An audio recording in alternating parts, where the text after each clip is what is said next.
హైదరాబాద్లోని ఉస్మానియా యూనివర్సిటీలో సీనియర్ ప్రొఫెసర్ల పదోన్నతుల్లో అక్రమాలు జరిగాయని యూజీసీ నిర్ధారించిందన్నారు ఏఐఎస్ఎఫ్ విద్యార్థులు.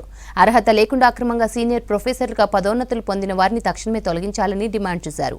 ఇప్పటివరకు తీసుకున్న జీతభత్యాలను రికవరీ చేయాలని డిమాండ్ చేశారు. వీరిపై రాష్ట్ర ప్రభుత్వం చర్యలు తీసుకోవాలని కోరారు విద్యార్థులు.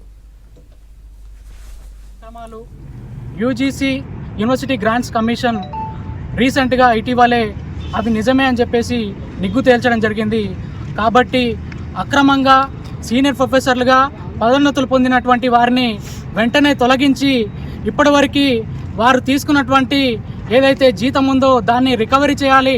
అదేవిధంగా ఇప్పటివరకు ఎవరైతే ఈ యొక్క సీనియర్ ప్రొఫెసర్లుగా పదోన్నతులు పొంది ఈ రిటైర్ అయ్యారో వాళ్ళ పెన్షన్లు కూడా ఆపాలని చెప్పేసి ఏఐఎస్ఎఫ్ ఉస్మానియా యూనివర్సిటీ కౌన్సిల్గా మేము డిమాండ్ చేస్తూ ఉన్నాం. వాటిలో క్లియర్గా చెప్పింది ఏంటంటే మాజీ వైస్ ఛాన్సలర్ రవీందర్ గారు ఎవరైతే ఉన్నారో ఆయన సీనియర్ ప్రొఫెసర్గా పదోన్నతి తీసుకోవడం జరిగింది.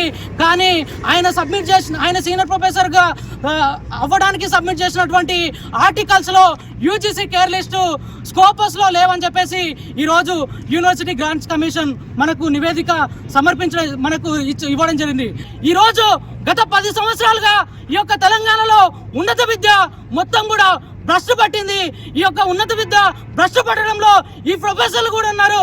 భవిష్యత్తులో ఉన్నత విద్య మెరుగుపడాలంటే ఈ యొక్క సీనియర్ ప్రొఫెసర్గా పదోన్నతుల్లో ఉన్నటువంటి వాళ్ళు ఎవరు కూడా ఈ యొక్క ఉన్నత పదవుల్లో వైస్ ఛాన్సలర్గా, ప్రొఫెసర్లుగా, డీన్లుగా అదేవిధంగా ఎటువంటి పదవుల్లో ఉండకూడదని చెప్పేసి ఈ యొక్క తెలంగాణ రాష్ట్ర ప్రభుత్వానికి మేము విజ్ఞప్తి చేస్తా ఉన్నాం.